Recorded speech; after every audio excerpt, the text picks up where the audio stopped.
தூரத்தில் தெரியுற மலைக்கு பேர் என்ன பேர்? மலைப்பட்டி. 2 கிலோமீட்டர் பாதையில். அந்த மலை நீளமாக இருக்குது, வடக்கு தக்க தான் நடக்கு. இந்த குருவிகுளம் மலை.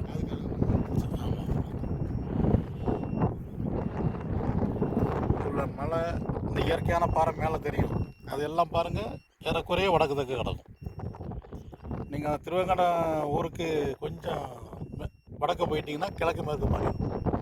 அதான் நீரோட்ட டைரக்ஷன். கலங்கப்பட்டி பக்கத்தில் காரிசாத்தா மலை. ஆமாம், அதுவும் வடக்கு தக்க தான். காரிசாத்தா மலைக்கு கிழக்கு மேற்கு மாறிடும் நீரோட்டம். ஸோ ஒவ்வொரு லொக்கேஷன்லேயும் ஒவ்வொரு டைரக்ஷன் நடக்கும். நம்ம ஏரியா இது குறிகுளம் தானே. இந்த குறிகுளத்தை பொறுத்தவரை வடக்கு தக்க தான் நீரோட்டம்.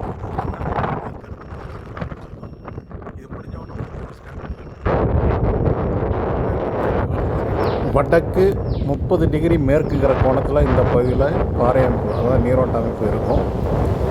அதை நாம் ஸ்கேன் பண்ணி அதை உறுதி பண்ணலாம்.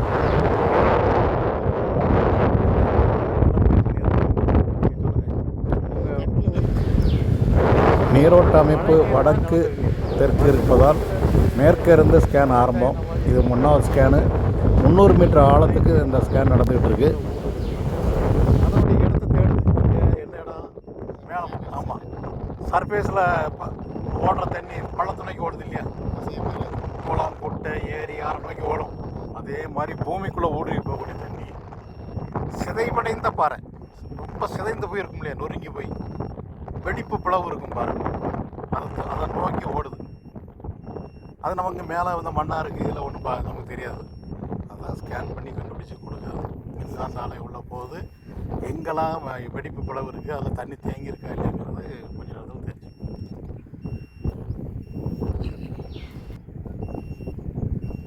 இந்த ஏரியாவுடைய மைனஸ் பாயிண்ட் என்னங்கிறத நான் சொல்லியிருந்தேன். என்ன தான் மழை பெஞ்சாலும் இந்த மண் களிமண், கரிசல் மண் மழை பெஞ்சுன்னா களியாயிரும், உள்ளே விடாது. காலை நீங்கள் வைக்க முடியாது.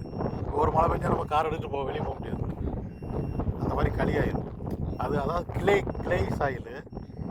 நாங்கள் அதுக்கு வார்த்தைகள் டெக்னிக்கலாக சொல்லுவோம், அது புரியலன்னா கேளுங்க. போராசிட்டி பெருமைப்படுது. இதுக்கு போராசிட்டி உண்டு. போராசிட்டின்னு ஓட்டைகள், மண் இருந்தாலும் ஓட்டைகள் அதிகமாக இருக்கும். ஆனால் பெர்மியபிலிட்டின்னு சொல்லக்கூடிய இன்டர் கனெக்டடு ஓட்டை இது இருக்காது. அதனால தண்ணி உள்ளே போகாது, ஒரு லெவலுக்கு கடத்தாது, கடத்தாது. அதனால் நிலத்தடி நீர் வளம் இந்த ஏரியா முழுக்க குறைவாகவே இருக்கும். காரணம் எவ்வளோ மழையளவும் இந்த ஏரியாவில் குறைவு. ஒன்றுபட்ட திருநெல்வேலி மாவட்டமாக இருக்கும்போது இங்கே தான் மழையால் ரொம்ப குறைவான பூமி. அடிக்கடி நான் வாட்டர் போடும்போது அந்த சர்வேக்கு வரது இந்த ஏரியாவுக்கு தான் வருவேன். அதனால் தண்ணி கண்டுபிடிக்க முடியாது. குறிகுளம் ஊருக்காக அங்கே கேஆலங்குளத்துக்கு வடக்கு ஒரு குளம் உண்டு. என்ன குளம்? அது அதெல்லாம் கிணறு தான், போர் போட்டால் அவ்வளோ வராது. அங்கே ஒரு கோரி உண்டு தெரியுமா? கேஆலங்குளத்துக்கு நேர மேற்க வடக்க. அதுக்கு முன்னாடி அது பேர் என்ன? அந்த கல்கோரி. ஆமாம், அந்த குளத்துக்கு பேர் ஏதோ ஒரு பெரிய நீளமான ஒரு பேர் வரும். 400 அடிக்குள்ள தண்ணி வருங்க. அதில் அந்த பெல்ட் ஃபுல்லாக 400 to 600 அடிக்குள்ள தண்ணி நிறைய வரும். 4-5 தண்ணிலாம் வரும். ஆனால் அதுக்கு அடுத்து கோரி. அங்கே நிறைய கணக்கில்லாத போர் போட்டு அங்கே அழகநேரின்னு ஒரு ஊர் இருக்குது. அங்கே அந்த ஊருக்கெல்லாம் கொண்டு போயிருக்கேன்.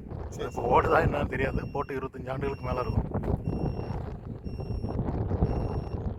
இப்படி ஒரு பெல்ட்டு அப்படியே போகும். நிலத்தடி பாறை அமைப்புக்கு ஏற்ற மாதிரி எல்லா பாறையும் தண்ணியை வாங்கி வச்சுக்கிடாது. சில பாறைகள் நிலத்தடி ஆறு மாதிரி போயிட்டே இருக்கும். அப்படிப்பட்ட பாறை அங்கே இருக்குது. ஆலங்குளத்துலேருந்து ஜஸ்ட் ஒரு 2 கிலோமீட்டருக்குள்ளே இருக்குது மேற்கு. அது நேராக வடக்கத்துக்கு சரியான நிலத்தடி ஆறு மாதிரி. 4 வாசம் கொண்டு வரைக்கும் போக வேண்டாம். அது பேர் வாய்க்குளம் ஊருக்கும் கிழக்க கல்கோரி இருக்கு இல்லையா? அந்த கல்கோரியை ஒட்டி உள்ள ஒரு குளம் இருக்குல்ல, அந்த குளத்தை தான் சொல்கிறேன். அதில் வாட்டர் போர் வரிசையாக போட்டிருப்பாங்க. ஒரு 2-3 போர் போட்டிருப்பாங்க. ஒன்று ஆலங்குளத்துக்கு, ஒன்று குறிகுளத்துக்கு, இன்னும் அழகநேரிக்கு, இன்னொரு போர் அது அதையெல்லாம் இல்லை அது ஊர் பேர் மைண்டில் மனசில் இருக்க வர மாட்டேங்குது. இன்னும் மீனாட்சிபுரம் இல்லை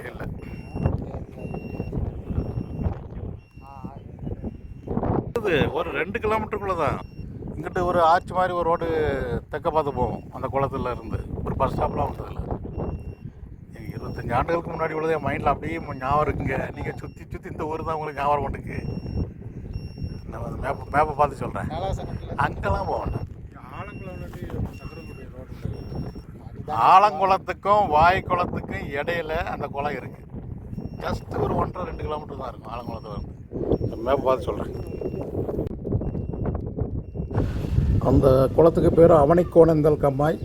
அந்த பகுதியில் தான் வடமேற்கு தென்கிழக்காக ஒரு நிலத்தடி ஆறு மாதிரி அமைப்புள்ள ஒரு பாறை அமைப்பு இருக்குது. இது கிழக்கு நோக்கி 2வது ஸ்கேன். முதல் ஸ்கேனில் அந்த மேற்கு ஓர பவுண்ட்ரி லைன்லேயே 1.25 மீட்டர் டிஸ்டன்ஸுக்குள்ளேயே ஒரு பாயிண்ட்டு அடையாளம் வச்சுருக்கோம். அது 150 மீட்டர் ஆழத்தில் பிரேக் ஆகிற மாதிரி பாயிண்ட் வந்துருக்கு. இது 2வது ஸ்கேன் நடந்துகிட்ருக்கு. அது 300 மீட்டர் ஆழத்துக்கு.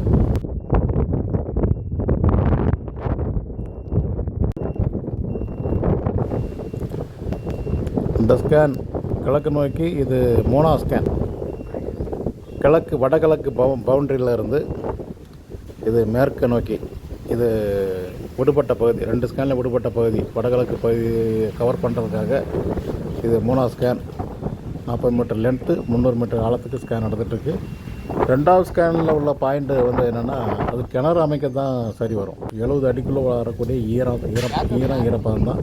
அது ஆழமாக போர்வெல் போட அது தகுதி இல்லாத இடம். இந்த 3வது ஸ்கேனில் உள்ள பாயிண்ட்டு 3வது ஸ்கேன் ஏதாவது பாயிண்ட் அமைதான்னு பார்த்தா இந்த 3வது ஸ்கேன்லேயும் பாயிண்ட் எதுவும் அமையலை. அதனால் முதல் ஸ்கேனில் அந்த பாயிண்ட் அமைஞ்சதுக்கு நேர தெற்க அதை விட பெட்டரான பாயிண்ட் அமைதா இல்லையான்னு உறுதி பண்ணுறதுக்காக 4வது ஸ்கேன் இடத்தினுடைய தென்மேற்கு பகுதியில் இது 4வது ஸ்கேன் நடந்துகிட்ருக்கு.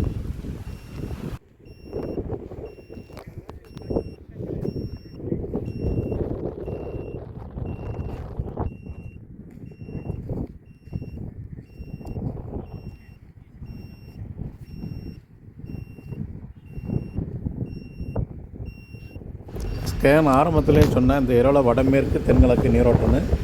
முதல் ஸ்கேன் பாயிண்ட்டும் 4வது ஸ்கேன் பாயிண்ட்டும் மிகச்சரியாக வடமேற்கு தென்கிழக்குங்கிற டைரக்ஷன் அமைஞ்சிருக்கு. இதுதான் நீரோட்டக்கொடி வடமேற்கு தென்கிழக்கு. இதில் 4வது ஸ்கேனில் ஒரு பாயிண்ட் அமைஞ்சிருக்கு. இந்த 4வது ஸ்கேன் பாயிண்ட்டு தான் முதல்ல போட பரிந்துரை செய்யப்பட்டிருக்கு. 150 அடியிலேருந்து அதிகப்படி 600 அடி ஆழத்துக்குள்ளே. இதான் முதல் ஸ்கேன் ரிப்போர்ட்டு. 150 மீட்டர் ஆழத்துக்குள்ளே ஒரு பாறை பிரேக் காணப்படுகிறது. அதில் பாயிண்ட் அடையாளம்.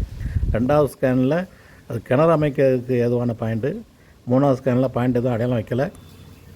இந்த 4வது ஸ்கேன் 1வது ஸ்கேனுக்கு நேராக தெற்க பார்த்ததில் அடையாளம் வந்த பாயிண்ட் அது. 4வது ஸ்கேன் பாயிண்ட்டு தான் முதல்ல போர்வெல் போட பரிந்துரை செய்யப்பட்டிருக்கு. ஒரு கம்ப்ரஸர் மோட்டருக்காவது பயன்படக்கூடிய அளவுக்கு தண்ணி வர வாய்ப்பு. மினிமம் தினமும் 5000 லிட்டர்லேருந்து 10,000 லிட்டர் தண்ணீர் கிடைக்கும்.